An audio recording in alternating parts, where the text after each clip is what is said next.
Pemirsa, pembukaan rapat kerja nasional pertama Partai Amanat Nasional pada hari Rabu malam yang lalu menjadi momentum bersatunya dua kekuatan politik, yaitu Koalisi Merah Putih dan Koalisi Indonesia Hebat. Apakah ini merupakan tanda-tanda mulai terjadi rujuk politik antara KIH dan KMP? Kita akan segera diskusikan dengan narasumber yang sudah hadir di studio Berita Satu News Channel. Yang pertama adalah Wakil Ketua Umum Partai Amanat Nasional Bara Hasibuan, ada juga Wakil Sekjen PD Perjuangan Ahmad Basara, dan pengamat politik Direktur Eksekutif Carta Politika Yunarto Wijaya. Selamat malam Bapak-Bapak sekalian. Malam. Bang Bara, apa kabar? Sehat? Baik, Don. Bapak Basara, sehat? Sehat, alhamdulillah. Masih tetap merah? Selalu merah. Masih banteng? Selalu banteng. Nah, kalau yang Mas Toto di sana sudah warna apa? Tidak berwarna. Masih bening. Oke. Tapi nanti saya punya foto yang mau saya tunjukkan pada pemirsa ya. Menurut Anda Mas Toto, biar fair, apa gesture yang muncul dalam Rakernas pertama PAN kemarin itu antara tokoh-tokoh koalisi yang muncul di situ? Kalau simbolisasi rekonsiliasi sebetulnya bukan pertama kali. Kalau kita lihat ada peristiwa bertemunya Pak Prabowo dengan Pak Jokowi, itu juga simbol rekonsiliasi ketika saat itu situasi masih memanas. Walaupun harus diakui pada titik tertentu ini skalanya lebih luas. Apa yang dilakukan oleh Zulkifli Hasan ini kan betul-betul menunjukkan bukan hanya pertemuan pribadi Jokowi dengan Prabowo, rekonsiliasi Pilpres, tapi juga KMP dan KIH yang memang eskalasinya lebih luas dalam konteks by setting. Pendapat. Ya tentu saja by setting. Ini kan undangan yang tidak main-main, pasti diminta jauh-jauh hari. Artinya ketika nanti Bang Bara akan bahas, tapi artinya menurut pengamatan Anda ketika mengundang tokoh-tokoh ini sudah disetting mengundang satu harus semua atau seperti apa kira-kira? Ya pasti diusahakan sebaik mungkin semua, dan ini tidak aneh karena kalau kita coba baca dari masa kampanye tanda kutip menjelang Kongres PAN yang membedakan Zulkifli Hasan dengan Hatta, kan Hatta Rajasa ini kan terbebani oleh posisi politik menjadi cawapres Pak Prabowo, sehingga lebih sulit buat Pak Hatta berbicara mengenai rekonsiliasi, mengenai bagaimana berkoalisi dengan KIH misalnya. Sementara ada simbolisasi yang sangat kuat misalnya di Zulkifli Hasan menampung sosok yang namanya Sutrisno Bakhir, clear adalah juru kampanye dari Pak Jokowi. Dan ketika ada momentum pelantikan saat itu yang sempat dikatakan dimungkinkan untuk gagal, kita lihat sekali bagaimana Zulkifli Hasan mengambil momentum itu untuk kemudian menunjukkan posisinya sebagai bagian dari KMP itu tidak serta-merta akan membuat posisinya blocking hanya pada kubu tertentu. Jadi memang ini gaya berpolitik dan pilihan berpolitik dari Zulkifli Hasan, dan ini akan mewarnai PAN menurut saya ke depan. Lebih ke karakter Zulkifli Hasannya. Iya, artinya ini pilihan politik dari Pak Zulkifli Hasan yang saya makanya menyebutkan de facto, walaupun Pak Zulkifli Hasan mengatakan kami tetap KMP, tapi de facto menurut saya gestur politiknya mengatakan mereka menjadi partai penyeimbang. Hampir mirip dengan apa yang dilakukan oleh SBY, tetapi dilakukan dengan simbol yang lebih jelas dan eksplisit. Jadi PAN akan seperti itu di bawah Zulkifli Hasan? Iya, pertanyaannya kan yang menarik adalah apakah ini akan berhenti pada simbol komunikasi dan gestur, atau kemudian bisa berujung pada sebuah kompromi politik. Katakanlah kalau nanti Mas Doni akan bertanya mengenai reshuffle misalnya, silakan tanya ke Bara begitu misalnya. Oh, ada lagi yang sebelum sama ini loh. tapi sebelum itu terkait dengan statementnya Mas Toto begini kan, itu kan gaya atau karakter ketua umum partai, mungkin gaya PAN akan seperti itu selama 5 tahun ke depan. Itu juga mungkin kaitannya dengan pertanyaan saya berikutnya, kenapa Pak Amin datang terlambat? Pak Amin malam itu menjelaskan ya, kenapa beliau datang terlambat. Gara-gara gayanya Bang Zul, saudara Zul gitu. Nggak ada kaitannya, dan Pak Amin di situ katakan secara clear dan jelas bahwa Pak Amin ingin memberikan semacam impresi kepada publik bahwa ini adalah kepemimpinan PAN yang baru di bawah Zulkifli Hasan. Ya, jadi bahwa di situ memang dibutuhkan semacam sikap kenegarawan dari Pak Amin, dan ditunjukkan malam itu. Jadi Pak Amin kan katakan secara jelas bahwa kalau saya masih muncul lagi, jadi seakan-akan ini saya masih ingin terlibat secara jauh pada partai ini, padahal kan sebetulnya saya sudah bukan ketua umum lagi, dan saya punya komitmen juga untuk membantu meningkatkan institusi kepartaian sehingga tidak tergantung pada tokoh-tokoh secara terlalu berlebihan begitu ya. Jadi itu dijelaskan oleh Pak Amin pada malam itu. Ya, itu penjelasan Pak Amin. Artinya kalau saya tangkap, ini kesannya Pak Amin merasa mataharinya lebih bersinar dibanding matahari Pak Zul begitu? Jangan begitu ngelihatnya, bahwa lihatnya di sini ada kerelaan dari Pak Amin ya, untuk mengatakan kepada publik bahwa ya memang ini era baru dalam PAN, ini kepemimpinan baru, dan dan saya mendukung sepenuhnya begitu. Tapi haruskah datang terlambat hanya untuk menunjukkan kenegarawanan seseorang begitu? Saya pikir itu adalah pilihan sudah diambil oleh Pak Amin ya, dan Pak Amin merasa memang untuk membuktikan bahwa dirinya sudah tidak terlalu mencampuri lagi ya, misalnya proses pengambilan keputusan strategis dalam partai, maka ia perlu untuk melakukan hal yang simbolis seperti itu. Apalagi saya dengar juga kan Pak Basara di situ diulang 2 kali sama Pak Zulkifli bahwa baik di dalam pemerintah ataupun di luar pemerintah. Sekali lagi dalam pemerintah atau luar pemerintah. Ujung-ujungnya kok hawa-hawa reshuffle ya? Begitu kira-kira. Ya, pertama begini Bung Doni. Saya sejak awal ini menganut aliran positive thinking dalam melihat segala peristiwa politik. Yang pertama, saya memang sudah mensinyalir Pak Zul ini dengan karakter politiknya adalah seorang integrator, seorang yang berpikir positif, dan saya yakin dia mencintai negaranya. Saya lihat itu ketika proses pelantikan presiden. Ketika beliau terpilih sebagai ketua MPR, muncul hiruk pikuk bahwa presiden tidak akan dilantik karena ada pernyataan dari tokoh partai politik tertentu yang mengatakan bahwa bisa saja MPR tidak melantik Presiden Jokowi dan sebagainya. Tapi kemudian Pak Zul mengambil posisi politik yang begitu firm. Beliau bertemu dengan berbagai pihak, merangkul semua sehingga meyakinkan publik, meyakinkan masyarakat bahwa tidak ada persoalan. Itu negarawan. Ya, dalam proses politik berikutnya, saya juga melihat pembawaan politik yang dibawa Pak Zul. Saya kira memang marwah sebagai ketua MPR itu merasuk dalam dirinya. Memang MPR ini lembaga yang cukup apa ya, punya nilai historis sehingga, mohon maaf dalam tanda kutip, dia cukup keramat gitu. Sehingga siapapun yang memimpin beliau pasti punya kekuatan integrasi, punya kekuatan integrator, dan itulah yang dilakukan Pak Zul. Jadi terlepas dari pertanyaan Anda yang cukup menggelitik itu kenapa Pak Amin tidak datang, tetapi menurut saya sebagai orang partai, apalagi saya DPP partai, melihat keputusan politik partai itu dilihat dari ketua umumnya, ditambah plus ketua MPP-nya. Jadi ketika Pak Zul menyatakan sikap demikian, perilaku politiknya demikian, Pak Yusuf juga demikian, menurut saya ini adalah pertanda positif, meskipun terlalu dini. Kalau saya melihat statement yang cukup santun dari Pak Basara ini sebagai peluang dibukanya PAN masuk kabinet begitu ya? Ya bisa saja dalam proses politik ini kan segala kemungkinan itu masih dapat terjadi. Politik itu kan seni dari segala kemungkinan. Betul. Ya, tidak ada musuh abadi atau kawan abadi gitu kan. Tapi kan ini Pak Zul, Pak Amin sama-sama mantan. Pak Amin dulu ketua umum PAN ya kan, pertama gitu kan, ketua MPR ya, kebetulan sekarang keluarganya juga gitu kan. Kok sama jalurnya, tapi gaya komunikasi politiknya berbeda gitu kan? Saya melihat bukan pertama kali. Jadi ini bukan sebuah peristiwa pertama kali terjadi di PAN. Kalau kita mau jujur terbuka, Pak Amin berbeda pandangan dalam memandang pemerintahan SBY dengan Pak Hatta sebagai ketua umum. Pak Amin berbeda pandangan dengan Sutrisno Bachir pada saat pemilihan presiden tahun 2009 misalnya.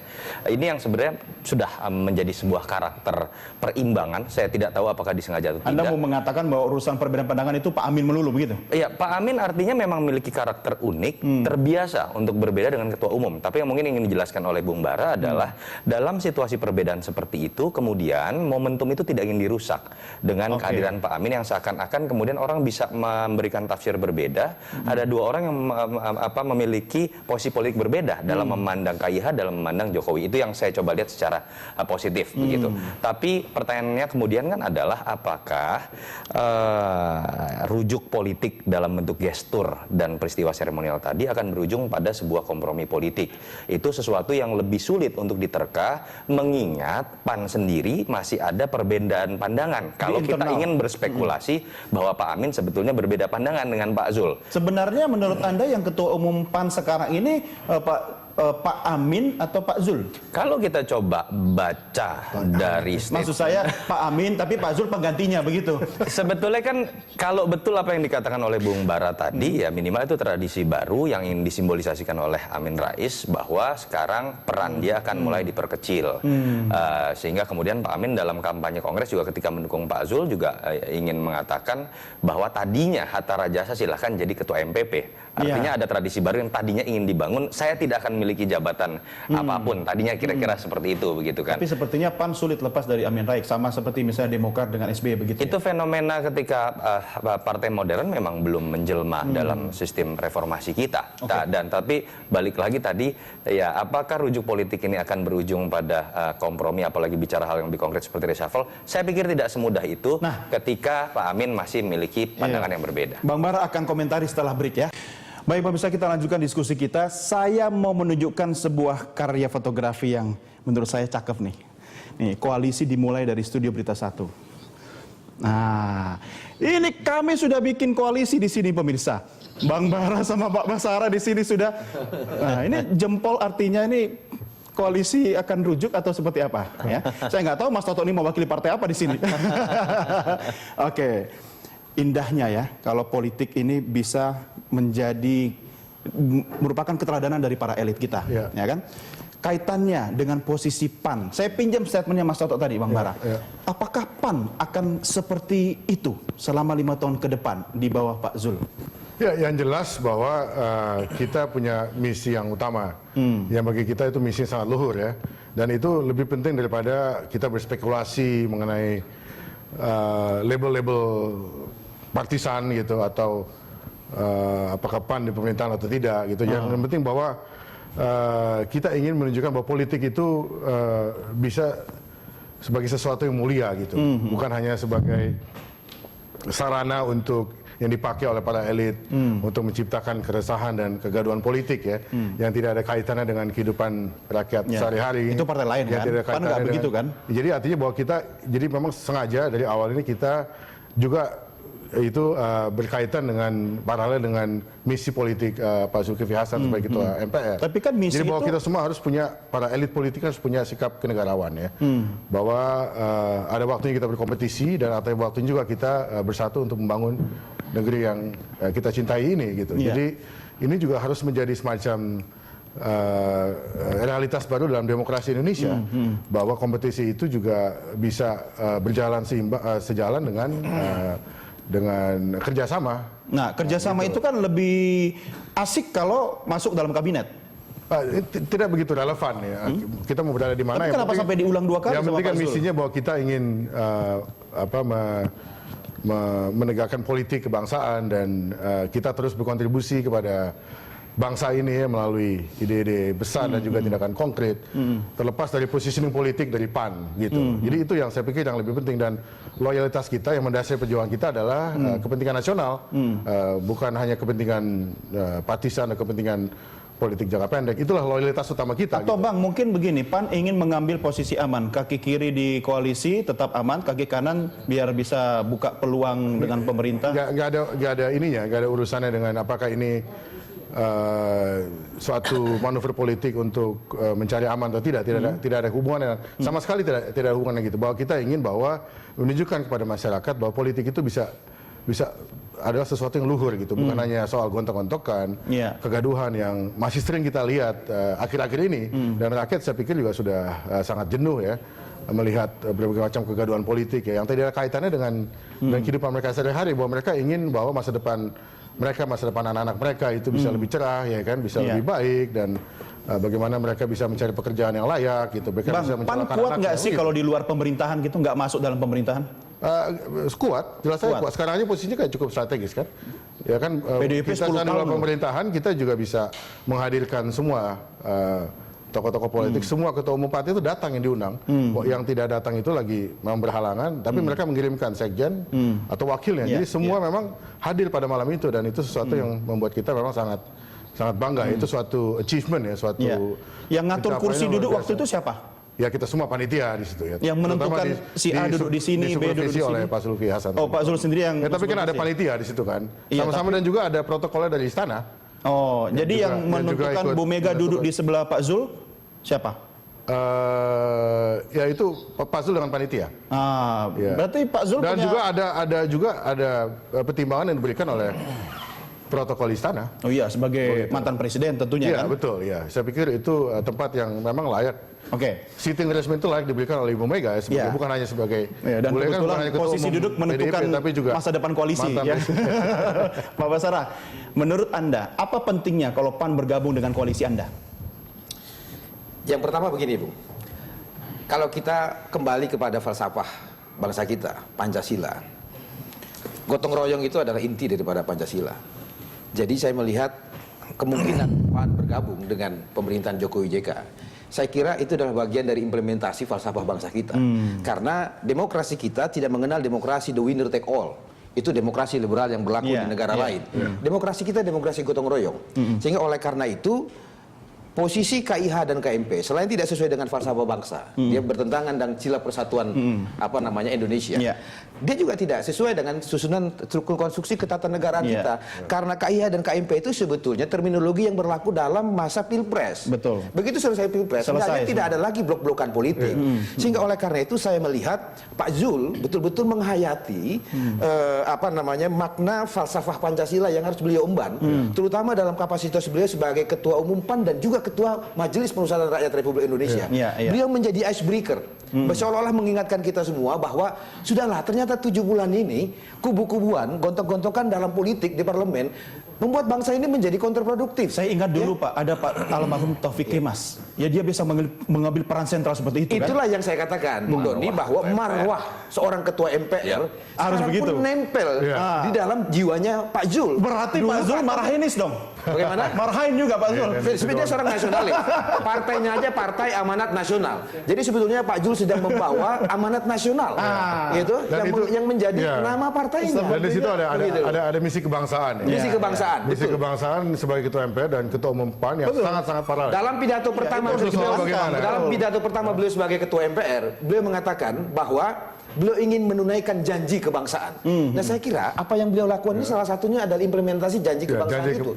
Dan jangan lupa, Ibu Mega mau datang ke acara Rakernas PAN itu juga karena pribadi politik yang dibawa oleh seorang Pak Zul. Perekatnya luar biasa. Dan ini menurut saya modal sosial, modal politik bagi upaya rekonsiliasi bangsa ini. Meskipun menurut saya terlalu dini ya untuk mengatakan upaya rekonsiliasi. Berarti sudah rujuk sebenarnya. Belum dikatakan begitu, tetapi kuap psikologis ya sudah ice breaking lah di antara para elit partai ini, khususnya dalam posisi politik Partai Amanat Nasional yang ketika Pilpres kemarin posisinya vis-a-vis karena ketua umum terdahulu Pak Hatta dulu bagian dari posisi politik sebagai calon wakil presiden. Sudah selesai. Kalau saya bisa tambahkan ya, sebetulnya juga gini, kalau kita lihat misalnya dinamika politik di DPR itu juga sebetulnya kubu-kubu itu juga tidak relevan lagi ya, karena dalam berbagai hal misalnya partai-partai yang di luar di pemerintahan yang kenal sebagai di dalam koalisi merah putih itu tidak menyulitkan misalnya berbagai kebijakan pemerintah, misalnya soal pembahasan perubahan APBN, kemudian juga soal Kapolri, pencalonan Kapolri, undang-undang pilkada kemarin, soal undang-undang pilkada itu betul-betul partai luar pemerintahan tidak menghambat dan bahkan mendukung apa yang diajukan oleh pemerintah. Sekarang jadi sudah tidak jelas yang mana pemerintah mana oposisi gitu. Dalam level practical politics, politik praktis itu sudah tidak ada lagi pemisahan seperti itu yang seperti yang Anda kemukakan beberapa kali tadi sebelumnya. Mas Toto. Ya, saya berharap kesadaran ini tadinya ada sebelum pertarungan alat kelengkapan DPR begitu kan. Jadi harusnya DPR kita sudah lebih cepat kerja ya. Tapi apapun tidak ada itu, istilah kata terlambat kan? sebetulnya memang dalam sistem presidensial pasca Pilpres tidak ada koalisi yang sifatnya permanen. Karena blocking itu hanya ada dalam sistem parlementer. Tetapi ketika sudah parlemen terbentuk, pemerintahan terbentuk, partai ini akan independen, bahkan seharusnya kalau lebih ideal lagi adalah masing-masing individu independen terhadap isu-isu yang dikeluarkan oleh pemerintah, terhadap kebijakan dikeluarkan oleh pemerintah. Saya melihat ini sebuah hal yang positif dalam konteks sistem presidensial tadi. Jadi seharusnya memang perdebatannya bukan dalam konteks rujuk nasional terjadi ketika partai yang tadinya oposisi kemudian mendapatkan jatah menteri di kabinet. Itu kemudian kita seperti kemudian menganggap rujuk nasional ini adalah implementasinya berasal dari bagi-bagi kursi kekuasaan atau kong kali kong bareng itu kemudian kita anggap sebagai sebuah bentuk rujuk nasional. Tidak seperti itu kan yang Anda lihat sekarang? Malah seharusnya yang disorot sekarang adalah bagaimana kita bisa uji apakah simbolisasi yang ingin dikeluarkan oleh Pak Zulkifli Hasan ini sifatnya memang betul adalah bagian dari memberikan pendidikan politik, values itu harus ada dalam politik, atau jangan-jangan bagian dari upaya untuk masuk dalam koalisi untuk mendapatkan kekuasaan. Artinya ini sekarang logikanya jadi terbalik. Kalau kemudian ujungnya mendapatkan kursi menteri, ya mohon maaf dengan segala hormat akan mendegradasi nilai-nilai positif yang tadi Bung Bara sebutkan mulia, yang hari ini kita bisa puji bersama-sama begitu. Tapi gini juga saya mau ini jawab dulu yang katakan Toto ini. Kalau kita hanya ingin masuk ke pemerintahan ya, kita tidak perlu bersusah payah. Ya, kita berusaha keras untuk mengundang para tokoh politik ini. Ya, Pak Zulkifli Hasan tuh sampai dia mengantarkan undangan itu langsung secara pribadi gitu. Tidak perlu ya, karena kalau toh ingin ditawarkan kursi tanpa itu pun cukup di panggung belakang. Bisa saja gitu kan. Jadi tidak ada kaitannya dengan motif politik seperti itu ya. Jadi bahwa ini adalah pure motifnya adalah pure untuk bagaimana kita bisa membantu ya menciptakan suasana politik yang yang lebih sejuk. Takutnya begini, juga Bang. bagaimana Ini menunggu sinyal, saling menunggu sinyal siapa yang mengasih angin dulu, siapa yang meminta gitu. Kira-kira PDIP sudah ada sinyal belum yang ditangkap oleh PAN gitu, atau Anda menangkap sinyal apa? Yang pasti sikap PDI Perjuangan tidak menganggap bahwa kemenangan yang dimiliki oleh Pak Jokowi JK ini adalah milik sendiri. Tadi sudah saya katakan, kita tidak menganut demokrasi the winner take all. Milik bersama nih ya. Negara ini harus dikelola secara bersama-sama. Sehingga oleh karena itu, bagi saya tidak juga menjadi haram kalau kemudian misalnya Partai Amanat Nasional bergabung dengan pemerintahan Jokowi JK ini untuk ikut sama-sama membangun bangsa. Tetapi sekali lagi, jangan juga kita menjadi curigation terhadap langkah politik yang diambil PAN seolah-olah motifnya ada itu. Ya, itu saya kira kita kesampingkan dulu lah. Cara berpikir begitu. Sehingga oleh karena itu, kalau kemudian hari harus ada kader PAN yang bergabung di dalam pemerintahan Jokowi JK. Ini adalah sebagai akibat dari proses politik kebersamaan yang dibangun itu. Tapi sudah diminta belum nama-nama kader PAN itu? Itu hak prerogatif Presiden Jokowi tentu belum saja. Ada permintaan. Kita menghormati demarkasi politik partai politik dan demarkasi kewenangan dan hak prerogatif Presiden. PAN sudah kirim calon menteri belum? Kirim kemana? Ke Presiden. Wah, tidak ada permintaan. Bagaimana untuk kirim? Kirim itu kan harus ada permintaan. Oh, emang harus diminta? Siapa tahu? Oh iya, nggak bisa dong kita begitu. Artinya itu kan. Jadi Presiden belum minta? Yang jelas tahu saya. Yang jelas bahwa Ketua MPP Emang betul akan ada ini? Saya tidak tahu. Oh, enggak, saya nggak bicara reshuffle. Enggak. Kita tanyakan lah reshuffle itu kepada saya cuma bicara kan mungkin Presiden butuh putra-putri terbaik dari PAN. Tidak harus jadi menteri kan? Bukan, yang mau saya katakan adalah bahwa Ketua MPP PAN, Pak Sutrisno Bair itu juga dulu adalah tim sukses dari Pak Jokowi resmi. Resmi. Iya, betul. Saya kira sudah ada hubungan sebelumnya dengan walaupun saya harus tegaskan juga bahwa dipilihnya Pak Sutrisno Bair dan itu dipilih dari floor loh, bukan dipilih oleh Pak Zulkifli Hasan sebagai ketua umum terpilih pada itu secara pribadi. Nah, itu dipilih oleh para peserta kongres. Jadi karena memang ya beliau adalah mantan ketua umum, ya pengaruhnya di dalam partai itu masih besar. Dan artinya begini, saya ingin melihat. Jadi artinya bukan karena dia sebelumnya itu adalah aktif di tim kampanye. Tapi semakin menarik dengan posisi Pak SBY di situ gitu kan? Ya, kontribusinya saya pikir jangan sampai berhenti di lipstick politik juga. Ketika kemudian merasa bahwa rujuk politik terjadi hanya karena ada pertemuan bersama-sama. Ya Pak Jokowi sudah berkali-kali salaman. Salaman pertama dengan Pak Prabowo tetap saja di DPR berantem gitu alat kelengkapan begitu ya. Ini kita bicara fakta.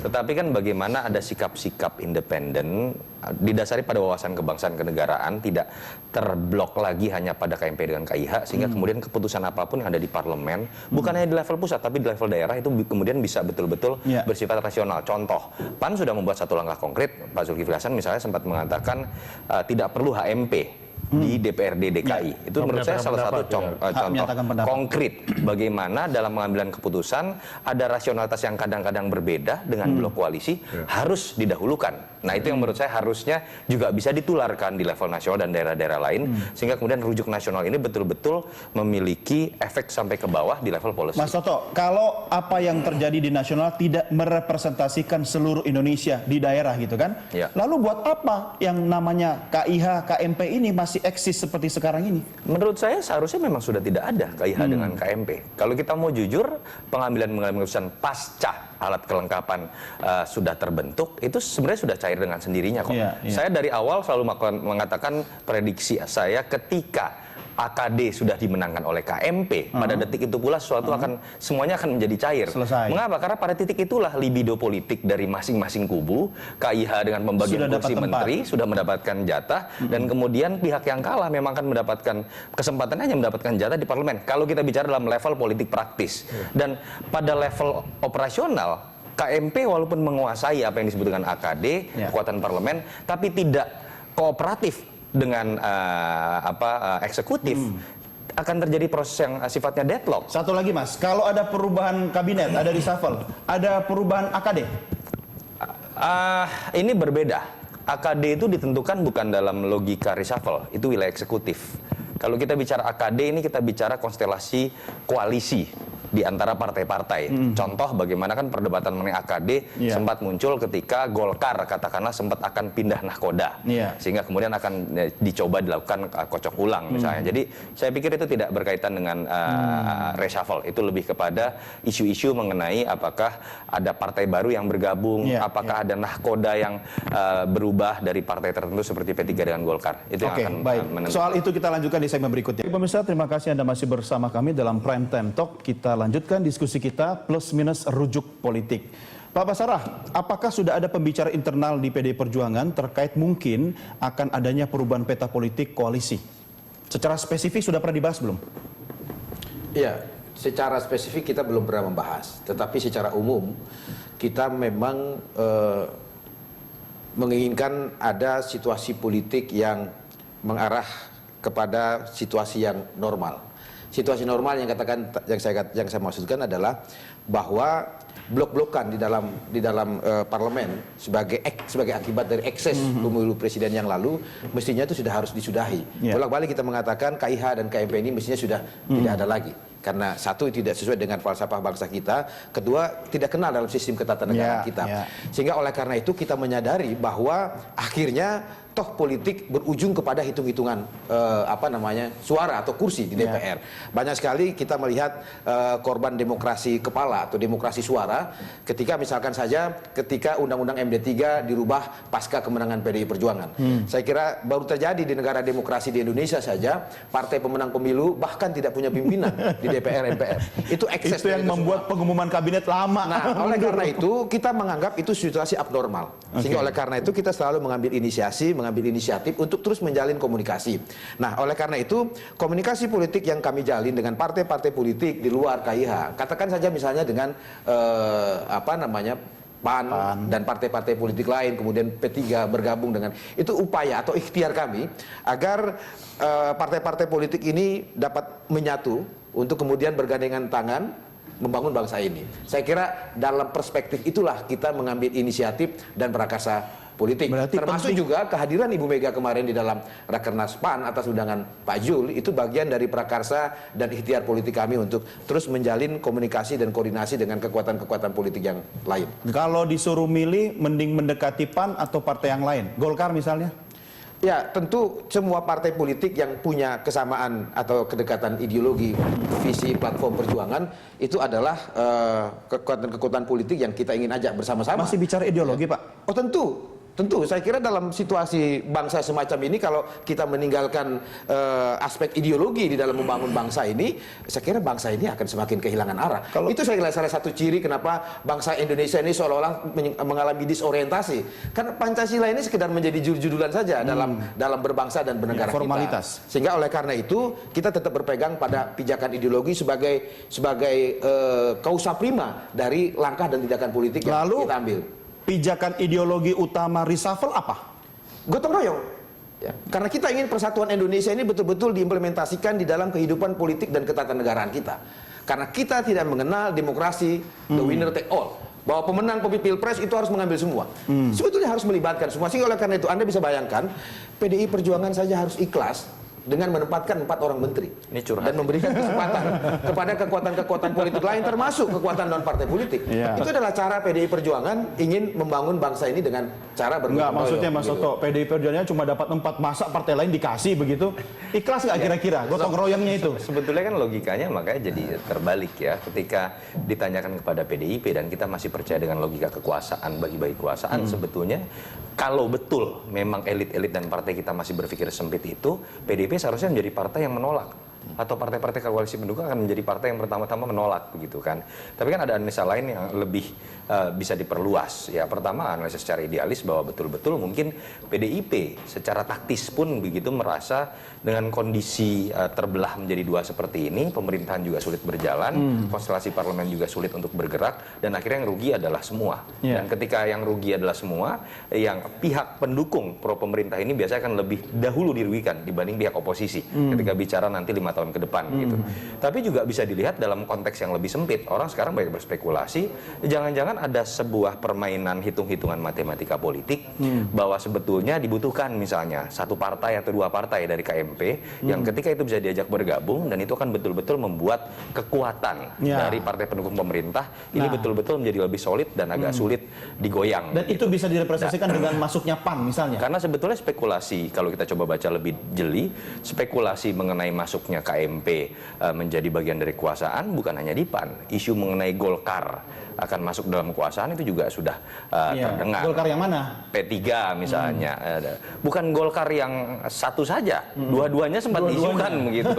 Jadi ini memang menarik. Ada banyak wilayah abu-abu yang kita bisa tafsirkan, tapi apapun itu simbolisasi di hadapan publik dari apa yang ditujukan oleh PAN kemarin menurut saya perlu diapresiasi. Bukan hanya itu, kehadiran Ibu Mega juga menurut saya yang sering dispekulasikan sulit untuk diajak bertemu dengan Pak Prabowo begitu misalnya, ternyata juga hadir. Artinya memang betul-betul ada situasi psikologis yang baik kemarin ditunjukkan oleh berbagai macam pihak. Iya. Bu Mega sendiri sebenarnya ada komunikasi nggak sih dengan Pak Zul secara sama-sama ketua umum partai sebelum Rakernas ini? Oh ada ya, komunikasi itu tentu berjalan ya. Pak Zul berkomunikasi dengan Ibu Mega sebagai ketua umum PDIP, Pak Zul juga berkomunikasi substansi pertemuan apa? Dengan Pak Susilo Bambang Yudhoyono sebagai ketua umum Demokrat, juga dengan ketua umum partai politik lainnya. Saya pikir ya komunikasi itu dalam rangka kita ingin, yang seperti saya katakan tadi, melakukan misi politik yang luhur itu gitu ya, bahwa kita harus mendapatkan kepentingan nasional di atas segala-galanya, di atas ego politik kita, di atas kepentingan politik jangka pendek gitu. Jadi dalam hal ini memang komunikasi dan silaturahmi menjadi sangat kunci, sangat penting gitu. Tapi Bang, misalnya begini, PAN merelakan ego politiknya untuk kepentingan bangsa, ya, mengambil sikap seorang negarawan. Apakah tidak akan dikunci dengan misalnya ada juga Bang Ical di situ, ada Pak Prabowo begitu sebagai tokoh kunci dari koalisi Anda? Di mana, di dalam koalisi atau di... Ya kalau misalnya PAN merapat ke PDIP, misalnya ke koalisi seberang gitu, bagaimana dengan posisi dua tokoh kunci itu di situ terhadap PAN sendiri? Ini kan pertanyaan hypothetical ya, pertanyaan hipotetis yang saya pikir tidak bisa ya anggap aja berandai-andai. Jadi yang penting kan bahwa apapun langkah politik yang diambil PAN ya. Artinya kan ada risiko politik ini kan tentunya kan? Risiko politik dalam setiap tindakan, setiap langkah politik yang diambil itu tentu saja ada. Tapi kalau untuk kepentingan yang lebih luas, tentu risiko politik itu harus bisa sama-sama diambil gitu ya. Atau mungkin langkah tidak ada satupun kebijakan atau tindakan langkah politik yang tidak memiliki risiko. Betul. Gitu. Jadi tapi pasti terukur, setiap kan? itu pasti ada risikonya. Atau mungkin begini Bang, PAN sengaja mengambil sikap seperti kemarin itu dalam Rakernas itu untuk mendapatkan sanksi dikeluarkan dari koalisi. Aduh, Don ini mau... Ini bukan soal sepak bola ya, ini bukan soal FIFA gitu. Bisa nggak kira-kira seperti itu? Aliran curigation ini. Kayak gitu, kita positive thinking lah.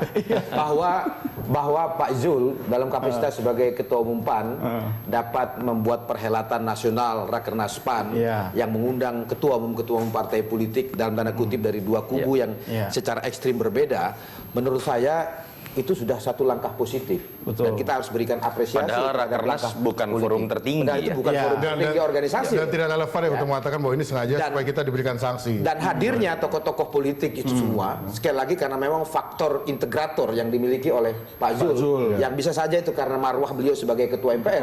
Karena kalau Pak Zul tidak memainkan fungsi integrator semacam itu, jabatannya sebagai ketua umum MPR itu akan terdelegitimasi. Tapi Pak Basara, kalaupun PAN dikeluarkan dari koalisi kan senang juga PDIP kan bisa nyebrang ke koalisi Anda kan? Ya, bagi PDI Perjuangan menambahkan kekuatan politik bagi pemerintahan ini sebuah rahmat. Dan saya kira itu adalah rahmat juga bagi rakyat. Dan rakyat juga menginginkan itu. Perlu Anda ketahui, Bung Doni, terlepas dari apakah substansi politik yang akan didapatkan dari perhelatan nasional yang dihadiri oleh para tokoh-tokoh politik pada saat Rakernas PAN kemarin, melihat mereka berkumpul saja, hati rakyat tuh rasanya sudah sejuk sekali. Cakep gambar itu kemarin. Sudah tenang sekali melihat tokoh-tokoh politik. Apalagi kalau kemudian itu ditindaklanjuti dengan harapan sebagaimana yang dipidatokan oleh Presiden Jokowi, bahwa KIH dan KMP ini sudah melebur menjadi satu. Mudah-mudahan ini trigger. Ya, mudah-mudahan ini trigger. Tetapi paling tidak PDI Perjuangan mencatat sejak Pak Zul menjadi ketua MPR dan sekarang menjadi ketua umum PAN, paling tidak dalam tanda kutip agresivitas politik KMP untuk mengkritisi secara agresif kebijakan-kebijakan pemerintahan Jokowi jangan nggak berkurang. Ya, terlepas dari ada faktor-faktor lain, konflik di internal Golkar, konflik di internal P3 dan sebagainya, tapi paling tidak rakyat tidak lagi melihat kegaduhan politik yang terlalu amat sangat gitu. Meskipun ya kita melihat sebetulnya banyak juga faktor yang bisa menjadi pemerintah bisa lebih confident kan?